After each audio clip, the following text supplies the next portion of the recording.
한 주간 잘 지내셨습니까? 저는 한 주간 무더위 가운데서도 참 이렇게 또 주일 여러분들을 맞이할 준비를 하고 말씀을 준비하고 그렇게 한 주간을 보내게 되는데요. 여러분도 한 주간 늘 살아가시면서 삶의 현장에서 살아계신 하나님을 늘 체험하고 그 하나님의 인도하심과 함께 동행할 수 있는 그런 영적 경험들, 영적 체험들이 꼭 있기를 주님의 이름으로 축복합니다. 오늘 우리 설교 제목 한번 같이 읽을까요? 시작. 맥추절을 지키라. 그렇습니다. 오늘은 여러분 2024년 맥추감사주일입니다. 그래서 맥추감사주일이 어떤 주일이며 또 왜 우리가 신앙생활을 하면서 맥추감사주일을 지켜야 하는지 말씀을 근거로 그런 사실들을 오늘 여러분에게 전하려고 생각합니다. 성경에 여러분 나타난 맥추감사주일의 근거는 오늘 우리가 읽은 출애굽기 23장 14절부터 17절 말씀이 있고요. 이 외에도 뒤에 가보면 출애굽기 34장 18절에서 23절 그리고 심지어는 신명기 16장 1절에서 17절에 있습니다.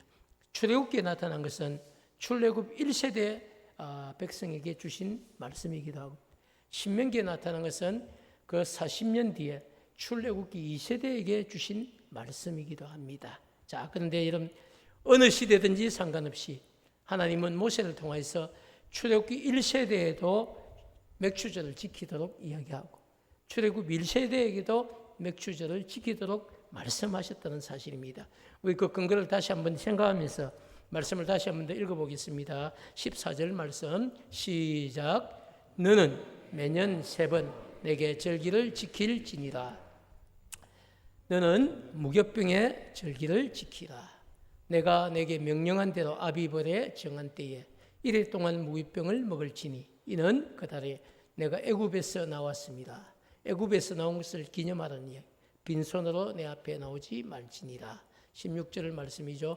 또 맥추절을 지키라. 이는 네가 수고하여 밭에 뿌린 것에 첫 열매를 거둠이니라. 수장절을 지키라. 이는 내가 수고하여 이룬 것을 연말에 밭에서부터 거두어 저장함이니라. 그러면서 다시 강조합니다. 내 모든 남자, 20세 이상의 남자는 매년 3번씩은 반드시 주 여호와께 보일지니라. 여러분 이게 하나님께서 자기 백성에게 주신 말씀이고 우리는 이 말씀을 근거로 사실은 맥추감사주일을 지키고 있는 겁니다. 하나님께서 여러분 출애굽한 이스라엘 백성들을 먼저 광야로 데려가시는 거예요. 그리고 광야에서 생활하면서 앞으로 약속의 땅에 들어가기 전에 약속의 땅에 들어가서 지켜야 될 생활 규칙을 분명하게 말씀해 주십니다. 그 가운데 한 가지가 오늘 우리가 읽은 출애굽기 23장 14절부터 17절 말씀입니다. 한마디로 좀 쉽게 정리하면요. 앞으로 너희들이 지금은 광야에 살고 있지만 앞으로 너희들이 약속의 땅 가나안에 들어가서 농사를 짓게 될 건데 그때 농사를 짓게 되면 3번의 절기는 반드시 지켜야 된다. 이렇게 얘기를 하시는 거죠. 그 3번의 여름 절기가 뭡니까? 정확하게 얘기하면 뭐죠? 유월절을 지키라는 것이고요. 또 하나는 맥추절을 지키라는 것이고 또 하나는 초막절을 지키라는 것입니다. 자, 그래서 오늘은 여러분 이렇게 반드시 지키라고 명령하신 이 3가지 절기 중에 맥추절에 관한 내용을 우리가 한번 살펴보고 그리고 여러분 사실은 이런 거 있습니다. 보리 농사도 짓지 않는 우리가 왜 여러분 맥추절을 지켜야 되는지 늘 그런 게 좀 궁금하지 않습니까? 지금 우리가 그죠? 옛날처럼 농사 이게 우리에게 생업이 되어서 보리 농사를 짓고 그 뒤에 쌀 농사를 짓고 이렇게 하는 것 같으면 얼마든지 우리가 첫 수확을 주셨으니까 사실 맥추절을 지키는 게 너무너무 중요한 일이죠. 근데 지금 여러분 지금은 우리가 보리 농사를 짓지도 않는데 왜 맥추절을 지켜야 될까요? 그래서 그런 영적인 논리들을 우리가 한번 살펴보려고 생각합니다.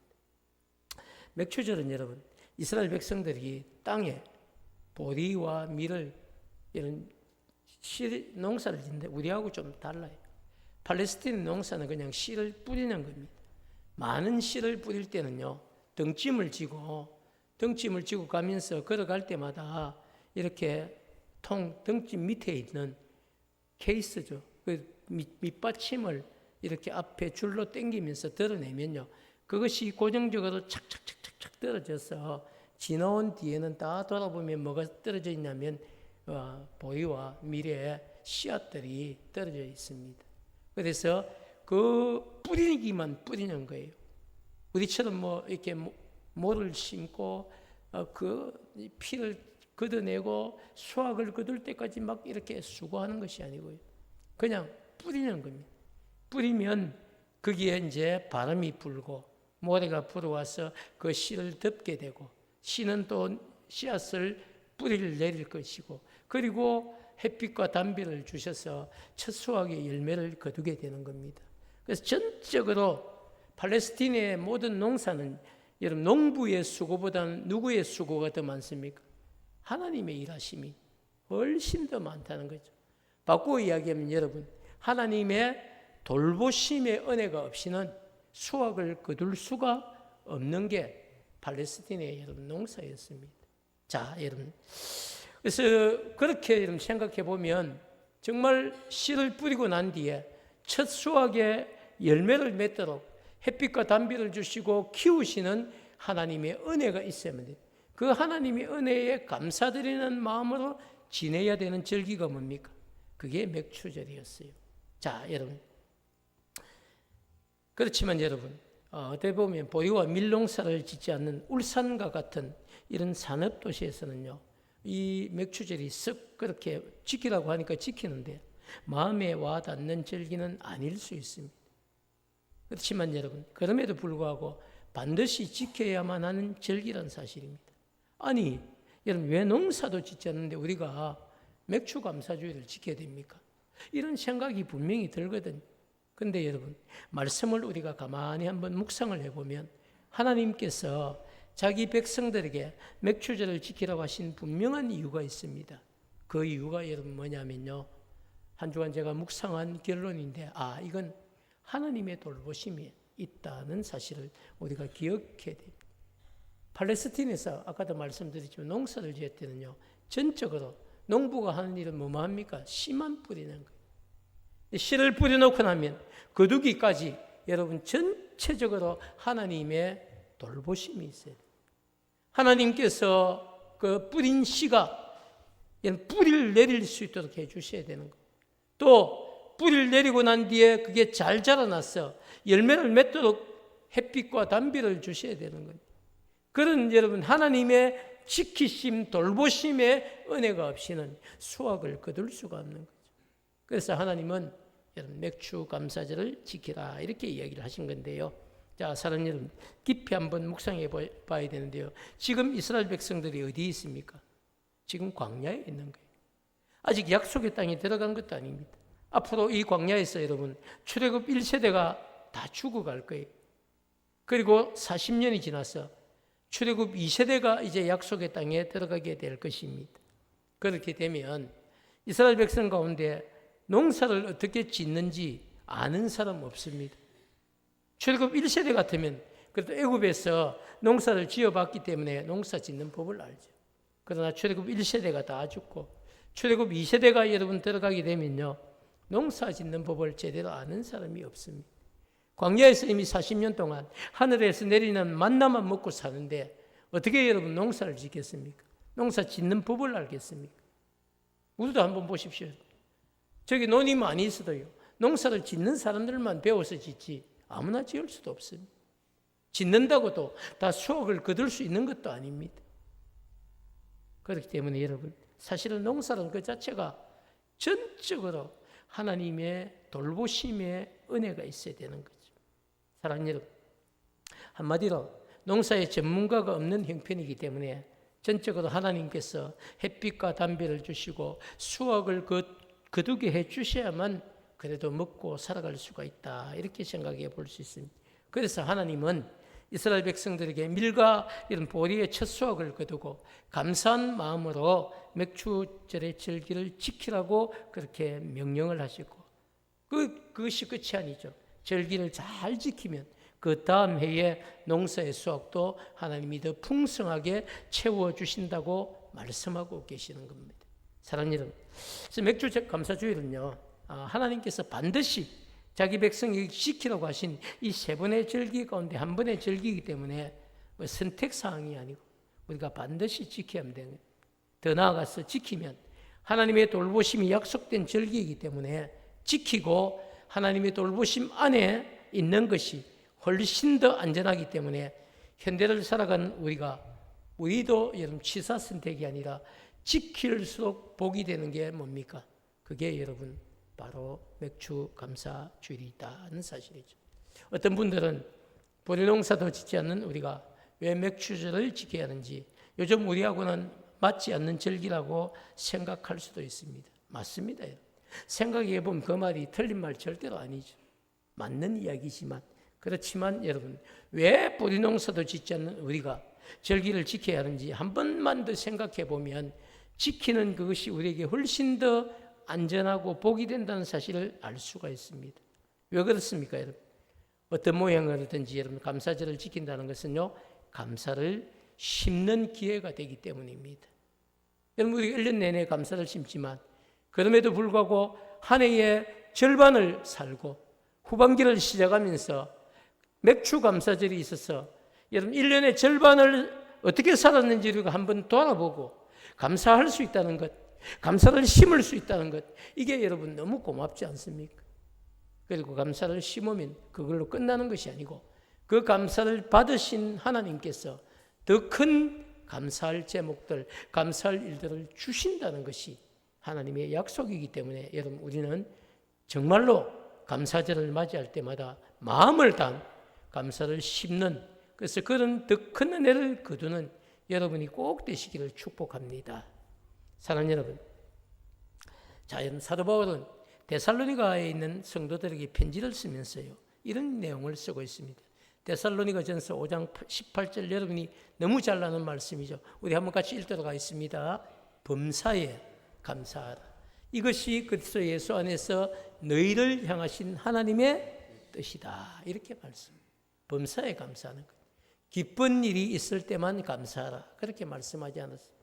슬픈 일 당했을 때 감사하라. 그렇게도 말씀하지 않았어요. 기쁘거나 슬프거나 힘들거나 또 아니면 좋은 일이 있거나, 여러분 당연히 우리가 어떤 상황에도 하는 것이 뭡니까? 그게 범사에 감사하는 일입니다. 그래서 여러분 범사에 감사하는 이 헬라어 원문을 우리가 보면요 이런 단어가 있습니다. 엔판티, 유카리스테이테 이런 뜻인데요. 범사에 해당하는 이 헬라어 단어가 엔판티입니다. 엔판티. 어떠한 상황과 어떠한 환경에서라도 이런 뜻입니다. 어떤 상황과 어떤 형편에서도 우리는 뭐 해야 된다는 겁니까? 감사해야 된다. 이런 얘기를 하고 있습니다. 그렇기 때문에 여러분 범사에 감사한다는 것은요 감사할 만한 상황 그리고 감사할 만한 환경에서만 감사하는 것이 아니고 감사할 수 없는 상황과 환경에서도 뭐 해야 된다? 그래도 감사해야 된다. 이런 사실을 우리에게 말씀하고 있는 단어죠.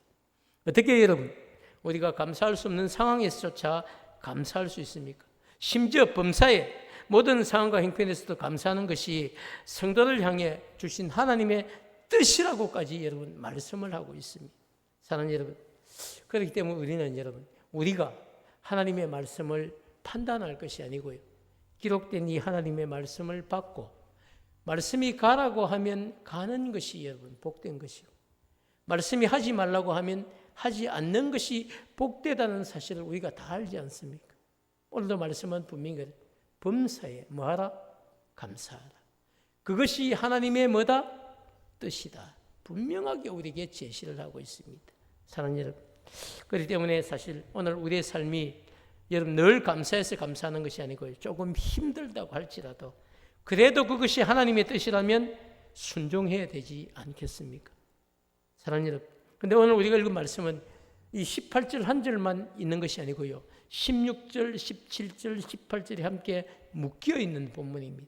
그래서 16절과 17절 본문과 무관하지 않다는 겁니다. 다시 말해서 여러분 18절에 범사에 감사라고 하는 이 말씀은 16절과 17절의 말씀과 함께 순종했을 때에 모든 믿는 자에게 주어지는 영적인 축복이라는 사실을 우리에게 보여주고 있습니다. 그렇기 때문에 여러분 우리가 범사에 감사하려고 하면 먼저 항상 뭐가 필요합니까? 항상 기뻐하는 삶이 선행돼야 돼. 항상 기뻐하라. 그리고 둘째가 뭡니까? 쉬지 말고 기도해야 돼. 그러면 우리가 뭐 할 수 있다는 겁니까? 범사에 감사할 수 있다는 사실을 이야기합니다. 그냥 범사에 감사하라 이런 이야기예요. 항상 기뻐할 수 있고 그리고 쉬지 않고 기도할 수 있을 때 이게 선행되었을 때 우리가 범사에 뭐 할 수 있다는 겁니까? 감사할 수 있다는 얘기를 하고 있습니다. 자, 사랑하는 여러분, 항상 기뻐하는 게 그럼 또 무슨 뜻일까요? 우리가 소원하는 일이 성취되었을 때 얻을 수 있는 기쁨, 그런 기쁨만 가리키는 것이 아니고요. 어렵거나 힘든 일을 당했을 때 뭐 해야 된다? 기뻐할 수 있어야 된다. 기적 같은 일이죠. 어떻게 보면 어렵거나 여러분 힘든 일을 당했는데 어떻게 기뻐합니까? 그래서 여러분 16절에 말하는 기쁨은요, 인간의 어떤 감정을 통해서 얻을 수는 없습니다. 오직 성령께서 공급해 주시는 기쁨으로만 누릴 수 있는 기쁨이 뭡니까? 그게 여러분 항상 기뻐하는 것입니다. 쉬지 말고 기도하는 말씀도 마찬가지예요. 쉬지 말고 기도하는 말씀도요, 다른 일을 전혀 하지 않고 쉬지 않고 잠시도 쉴 틈 없이 기도하라고 하는 이런 의미가 아니고요, 항상 우리의 삶의 모든 집중을 어디에 해야 된다는 겁니까? 기도에 둔다는 거예요. 항상 기도에 힘쓰면서 내게 어떤 상황이 엄습해 온다 할지라도 항상 기도의 끈을 놓지 않고 살아갈 수 있어야 된다. 이게 여러분 쉬지 않고 기도하는 것, 쉬지 말고 기도하는 분명한 가르침입니다. 그래서 여러분 좀 더 부연한 구절들인데 로마서 12장 12절은 이 구절을 이렇게 설명해요. 기도에 항상 뭐하고? 힘쓰고. 에베소서 6장 여러분 18절은 또 어떻게 얘기합니까? 무시로, 때를 정하지 않고 무시로 성령 안에서 뭐 해야 된다? 기뻐해야 된다, 기도해야 된다는 말씀을 우리에게 더 첨가해서 가르치고 있습니다. 이렇게 여러분 항상 기뻐하고 쉬지 말고 기도하는 삶이 먼저 선행이 되면 어떤 상황과 어떤 형편에서도 감사할 수 있는 범사에 감사라고 하신 말씀을 온전히 이룰 수 있다고 여러분 바울은 우리에게 가르치고 있습니다. 사랑하는 여러분, 데살로니가 교회뿐 아니라 바울은요 비슷한 이야기를 빌립보 교회를 향해서도 편지를 보내면서 하고 있는데요. 빌립보서 우리가 잘 아는 4장 11절에서 13절 말씀을 다시 한번 확인할 텐데요. 내가 궁핍함으로 말하는 것이 아니니라. 어떠한 형편이든지 나는 자족하기를 배웠다. 나는 비천에 처할 줄도 알고 나는 풍부에 처할 줄도 알고 모든 일, 곧 배부름과 배고픔과 풍부와 궁핍에도 처할 줄 아는 내가 일체의 비결을 배웠다. 그게 뭡니까? 내게 능력 주시는 한 내가 모든 것을 할 수 있는, 바꾸고 이야기하면요, 내가 어떤 상황 앞에서도 뭐 할 수 있다? 감사할 수 있다니. 사랑하는 여러분, 어떻게 사는 것이 행복한 삶일까요? 어떻게 사는 것이 진짜 행복한 삶일까요? 내 앞에 다가오는 여러 가지 상황들, 환경들을 바라보면서 여러분 부정적인 것만 바라보고 불평과 원망으로 살아가는 그것이 행복한 삶일까요? 아니면 좀 힘들고 어려운 상황이 여전히 내 앞에 산적해 있습니다. 그렇지만 그런 가운데서도 여러분과 함께 하실 살아계신 하나님을 바라보고 범사에 감사하는 삶을 사는 그것이 행복한 삶일까요? 여러분 어떻게 사는 게 행복할까요? 늘 원망과 불평을 쏟아놓으면서 그렇게 사는 것이 행복할까요? 아니면 좀 힘들지만 그래도 하나님이 도와주실 거예요. 하나님이 함께 하실 거예요. 내 형편을 나신 하나님이 나와 함께 하실 거야. 그 약속을 믿고 여러분 범사에 감사하는 삶을 사는 게 행복할까요? 어떤 삶이 행복할까요? 저는 오늘 한 사람을 소개하려고 생각합니다. 우리가 여러분 잘 알고 있는 미국의 발명가였던 에디슨을 모르는 사람은 없을 거예요. 에디슨은 여러분 1093개의 발명품을 만들기도 했고요. 그거보다 훨씬 더 많은 특허를 가지고 있는, 진짜 헤아릴 수 없는 수많은 특허를 가진 사람이 누구냐? 에디슨. 그렇지만 여러분 그는 어린 시절 부유한 가정에서 자라는 것 아닙니다. 힘들고 너무 어렵게 가난한 가정에서 자라난 소년이었습니다. 그가 어린 시절에 여러분 기차에서 그래서 사탕과 신문을 팔면서 살았습니다. 누워 잘 곳이 없었어요. 이 기차의 화물칸을 자신의 집으로 삼고 화물칸 한쪽 구석에서 그가 먹고 자고, 그리고 손님들이 타면 가서 사탕을 팔고 신문을 팔면서 그렇게 살았는데, 그래도 그가 타고 있던 이 기차가 여러분 화물칸을 연구실로 사용할 수 있도록 허락을 받은 그런 기차였습니다. 그래서 사람들이 다 없는 때는 틈만 나면 에디슨이 거기 가서 뭔가를 자꾸 연구를 하는 거예요.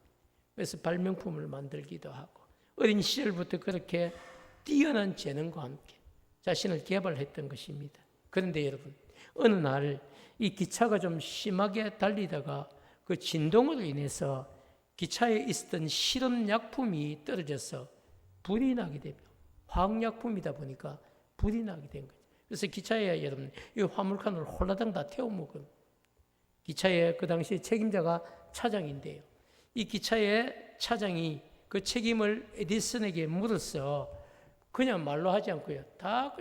다짜고짜 뭐 급한 마음은 이해되죠. 오자마자 에디슨을 보면서 어떻게 합니까? 뺨을 팍 친 거예요. 치는데 정확하게 볼을 맞았으면 그래도 좀 낫겠죠. 친다고 치는데 그 큰 손이 그 어린 아이를 때렸으니까 이런 볼과 함께 귀까지 완전히 때려서 귀를 맞게 됩니다. 그리고 그 이후에 귀가 들리지 않는 청각 장애인이 되고 맙니다. 자, 여러분, 이런 상황에서 에디슨이 어떻게 될까? 그렇지만 에디슨은 자신에게 주어진 그 상황에서 불평을 하지 않습니다. 그리고 고난을 이겨내고, 그리고 유명한 발명가가 되죠. 그리고 난 뒤에 그가 스스로 고백을 한 내용이 있는데요. 이런 고백을 했습니다. 나는 김어리가 된 것을 감사하게 생각합니다. 왜냐하면 김어리가 됨으로 인해 다른 소리에 신경을 쓰지 않고 오직 연구에만 몰두할 수 있었기 때문입니다. 그것이 오늘의 나를 만들었습니다. 그런 고백을 한 거예요. 사는 여러분, 어떻습니까? 주어진 환경 가운데 그죠? 그 차장이 어린 나를 때려가지고 내 귀가 망가지고 그때부터 소리도 못 듣게 되고 내 인생을 완전히 베렸습니다. 그렇게 충분히 이야기할 수 있거든요. 그 인간 때문에 늘 여러분 그것을 원망하면서 그 사람을 원망하면서 평생을 살 수도 있었을 겁니다. 그렇지만 그런 선택을 하지 않았어요. 그런 선택을 하지 않고요. 그래, 오히려 소리가 안 듣기니까 내가 이제 내 연구에 집중할 수 있고 몰두할 수 있어 너무 좋게 되었다. 이렇게 생각을 했다는 것입니다. 사랑하는 여러분, 행복을 위한 선택은요, 환경이나 다른 사람이 해주는 것이 아닙니다. 행복을 위한 선택은요, 항상 그 상황과 그 선택 앞에 서 있는 사람이 누구냐? 바로 나 자신이고 여러분 자신입니다. 누가 우리에게 행복을 가져다 줄까요? 그렇지 않습니다. 오늘, 지금, 이 시간 내게 주어진 삶의 현장에서 하루하루 여러분 다가오는 상황을 맞이하면서 내가 원망과 불평으로 살아갈 것인가? 아니면 범사에 감사하는 삶을 살 것인가? 그 선택은 여러분 항상 다른 사람이 해주는 것이 아니라 바로 나의 몫이란 거예요. 당신들의, 여러분의 몫입니다. 누가 이걸 대신해 주겠습니까? 누가 우리에게 이 길로 가야 된다고 이야기를 해 주겠습니까? 그리고 그 길이 진짜 맞는 길인지 누가 알겠습니까? 여러분, 선택은 항상 우리에게 있습니다. 그래서 저는 한 주간 여러분 묵상하면서 깨달은 또 말씀이 있고 여러분과 함께 나누고 싶은 여러분 한 가지 정말 우리가 평생을 기억해야 될 말씀이 있는데요. 함께 같이 우리가 고백하도록 하겠습니다. 시작. 상처를 묵상하지 말고 은혜를 묵상하자. 여러분, 기록할 수 있으면요, 기록해서 여러분이 늘 이걸 되뇌어도 좋을 것 같습니다. 사람들이 살아가면서 받은 은혜를 묵상하지 않고 습관적으로 전부 뭘 묵상하냐면요, 상처를 묵상합니다. 안 시켜도 여러분, 그때 그 사람만 아니라 그때 왜 그 일을 안 해주고 그때 다 들어보면 여러분 지나간 상처를 묵상하는 것. 그러다 보니까 여러분, 조그마한 이 상처가 시간이 지날수록 더 큰 상처가 되어버리고 자기가 감당할 수도 없고 지울 수도 없고 돌이킬 수도 없는 상처로 자라게 되는 거죠. 네, 여러분, 은혜를 묵상하면요, 인생이 달라지는 거예요. 받은 은혜를 묵상한다는 것은요, 간정이 있다는 것이고, 정말 내가 그때 힘들었는데 이렇게 기도하고 하나님이 내게 이런 길을 열어주셨고, 그래서 나는 하나님을 체험했습니다. 너무 고맙고 감사합니다. 이게 여러분 은혜를 체험하는 것, 은혜를 묵상하는 것 아닙니까? 저는 여러분들이 상처를 묵상하지 않고 은혜를 묵상할 수 있는 복된 성도가 되기를 축복합니다. 일부 예배 때 했던 이야기 때문에 2부는 안 하려고 하다가 여러분 한 번 더 해야 될 것 같은데요.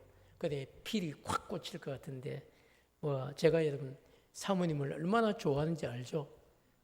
바라만 봐도 좋은 당신인데요. 근데 오늘 이 시간에서는 사모님 욕을 좀 한번 해야 될 것 같습니다.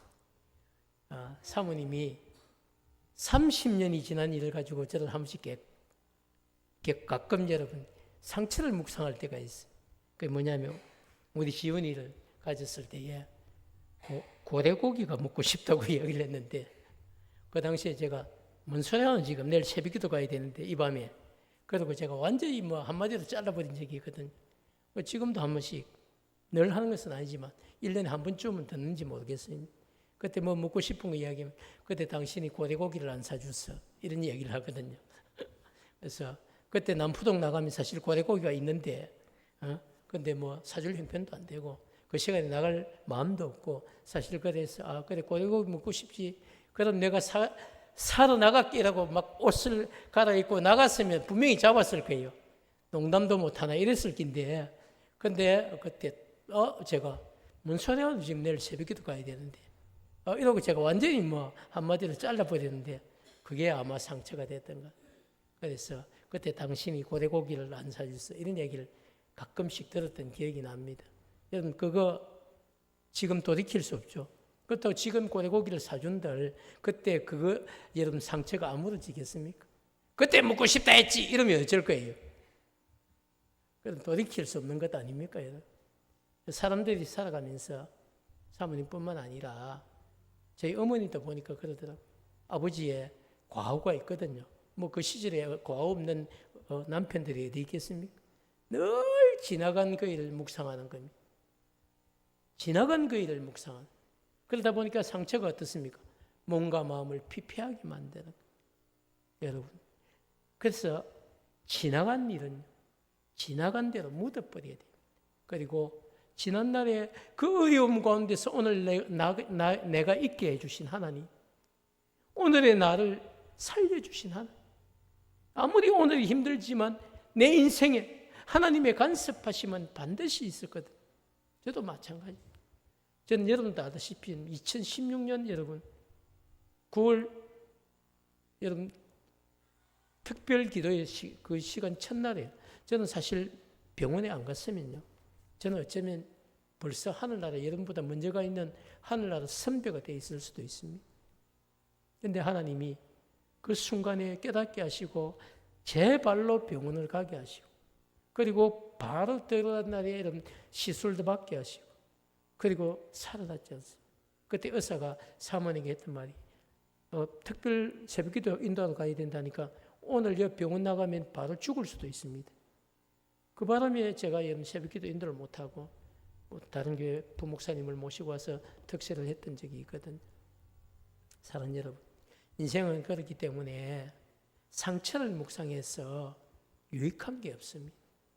지나간 날들의 은혜를 묵상하는 거죠. 하나님이 나를 살려주셨다. 그때 살려주시고 저는 두 번째 인생을 산다고 생각합니다. 여러분, 그러다 보니까 모든 일, 정말 힘든 일이 있다가도 뭐만 하겠습니까? 아이고, 그럴 수 있지. 그게 뭐라고? 그 죽고 사는 일도 아닌데. 마음이 좀 상해도, 그게 뭐라고? 오해가 생길 수도 있고, 또 마음이 잠깐 이런 상처가 될 수도 있죠. 근데 그게 생명보다 더 귀합니까? 그래서 여러분, 우리가 지나간 날의 상처는 아무리 묵상해도 내게 유익이 되지 않습니다. 어떤 게 유익이 되느냐? 받은 은혜. 받은 은혜를 자꾸 되새기면요, 우리 인생이 달라지는 겁니다. 사랑하는 여러분, 그래서 맥주 감사주의를 맞아서 우리가 뭐 크게 보리농사 짓는 것 아니지만 1월부터 6월까지 우리에게 주셨던 은혜 가운데 그래도 여러분 상처 말고, 상처 그거 자꾸 묵상하지 말고 받은 은혜를 묵상하고 승리할 수 있는 여러분이 되시기를 축복합니다. 사랑하는 여러분, 그래서 2024년의 이런 맥주 감사주일은 다른 어떤 의미보다 전반기 동안 여러분 내게 주신 상처 말고 내게 주신 은혜를 묵상하고 여러분 진심으로 감사할 수 있는 그런 복된 성도들로 다시 태어나기를 주님의 이름으로 축원합니다.